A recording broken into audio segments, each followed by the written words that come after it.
బెంగళూరులో జరిగిన RCB victory పరేడ్లో 11 మంది చనిపోవడం బాధాకరమన్నారు కర్ణాటక సీఎం సిద్ధరామయ్య. 18 ఏళ్ల తర్వాత ఆర్సీబీ కప్ గెలిచి సంబరాలు నిర్వహించుకుంటున్న సందర్భంలో ఇలా అభిమానులు ప్రాణాలు కోల్పోవడం ఊహించలేని విషాదమన్న సిద్ధరామయ్య, మృతుల కుటుంబాలకు రాష్ట్ర ప్రభుత్వం తరపున అండగా ఉంటామన్నారు. ఒక్కో మృతుడి కుటుంబానికి 10 లక్షల రూపాయల ఎక్స్గ్రేషియాను సీఎం ప్రకటించారు. ಟಾಟಾ IPL ಮ್ಯಾಚು ಫೈನಲ್ ನಡೆದಿತ್ತು ಅಹಮದಾಬಾದ್ನಲ್ಲಿ.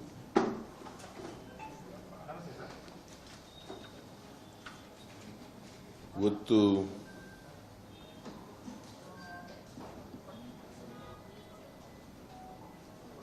ಆ ವಿಜಯೋತ್ಸವ ಆಚರಣೆ ಮಾಡಲಿಕ್ಕೆ ಕ್ರಿಕೆಟ್ ಅಸೋಸಿಯೇಷನ್ ಅವರು ಕಾರ್ಯಕ್ರಮ ಹಮ್ಮಿಕೊಂಡಿದ್ರು.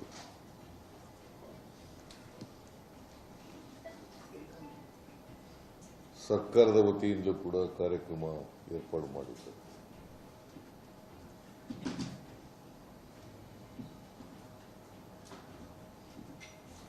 ಅಲ್ಲಿ ಈ ವಿಜಯೋತ್ಸವ ಆಚರಣೆ ಮಾಡ್ತಕ್ಕಂಥ ಸಂದರ್ಭದಲ್ಲಿ ಚಿನ್ನಸ್ವಾಮಿ ಕ್ರೀಡಾಂಗಣದಲ್ಲಿ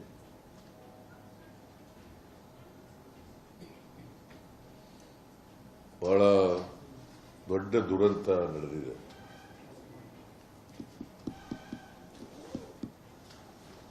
ಜನ ಕಾಲ್ತುಳಿತಕ್ಕೆ ಒಳಗಾಗಿ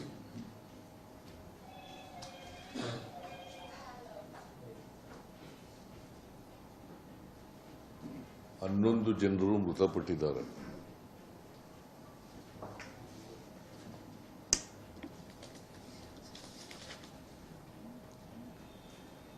ಮೂವತ್ಮೂರು ಜನರು ನೋವಿಗೆ ಒಳಪಟ್ಟಿದ್ದಾರೆ. ಇಂಜೂರ್ಡ್ 33 ಜನ.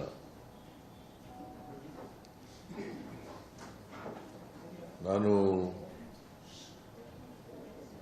Bowring I do not want to defend the incident, the tragedy so happened.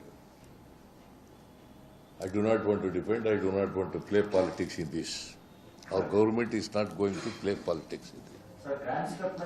See, let us see the outcome of the magisterial report. I will give 15 days time.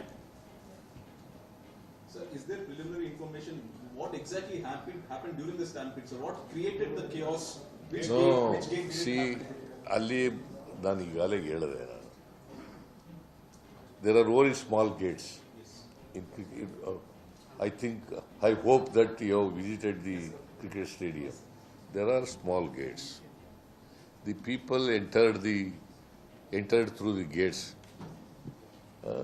They have broken the gates. They have broken the gates also. So stampede has taken place. Nobody has expected so much of crowd will come, because the capacity of the stadium is only 35,000 people. Only 35,000 seats are there. But 2 to 3 lakh people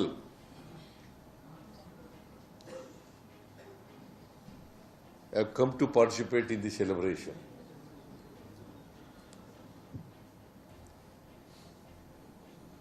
So that is why, see, ಮೇಲ್ನೋಟಕ್ಕೆ ಹಂಗನ್ಸುತ್ತೆ, ಪ್ರೇಮಪೇಶಿ it looks like that. It doesn't mean that ನಾನು ಖಚಿತವಾಗಿ ಏನು ನಡೆದೇ ಇಲ್ಲ ಅಂತ ಏನು ಹೇಳಿಲ್ಲ. That is why I ordered magisterial inquiry and I given 15 days time. Rahul Gandhi has tweeted. Your leader Rahul Gandhi has just tweeted, sir.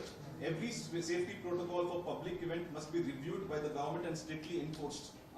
See, more police people, the entire police people available in Mysore city, they are deployed. Bangalore city. Bangalore city police have been deployed. See, earlier also, the same police people were doing the security job during the matches. This time also they were doing this security job. See, of course, it should not have been happened. This tragedy should not have been happened. We are with the sufferers, victims. Sir stadium ಕೂಡ ಚಿಕ್ಕದಾಗಿದೆ ಪ್ರತಿ ಬಾರಿ 1.5 ಲಕ್ಷ ಜನ match ಮಾಡಿದಾಗ ಬಂದೇ ಬರ್ತಾರೆ Huh? ಪ್ರತಿ match ಮಾಡಿದಾಗ 1.5 ಲಕ್ಷ ಜನ ಬಂದೇ ಬರ್ತಾರೆ ಸರ್ ಅಲ್ಲಿ ಆ ಸ್ಟೇಡಿಯಂ ಸ್ಥಳಾಂತರ ಮಾಡ್ತೀರಾ ಅಂತ ಸರ್ ಯಾವುದನ್ನು? ಪ್ರತಿ ಮ್ಯಾಚ್ಗೂ ಅಷ್ಟು ಜನ ಇದ್ದೇ ಇರ್ತಾರೆ ಸ್ಟೇಡಿಯಂ ಚಿಕ್ಕದಿದೆ ಆಲ್ಮೋಸ್ಟ್ ಜನ ಬಂದಿರೋ ನೋಡಪ್ಪ, ಸರ್ಕಾರದ್ದು ಭದ್ರತೆ. మరోవైపు ప్రధాని నరేంద్ర మోదీ ఘటనపై తీవ్ర దిగ్భ్రాంతి వ్యక్తం చేశారు. ఆర్సీబీ విజయోత్సవంలో ఇలాంటి ఘటన జరగడం బాధాకరమన్న మోదీ క్షతగాత్రులు త్వరగా కోలుకోవాలని ప్రార్థిస్తున్నానన్నారు.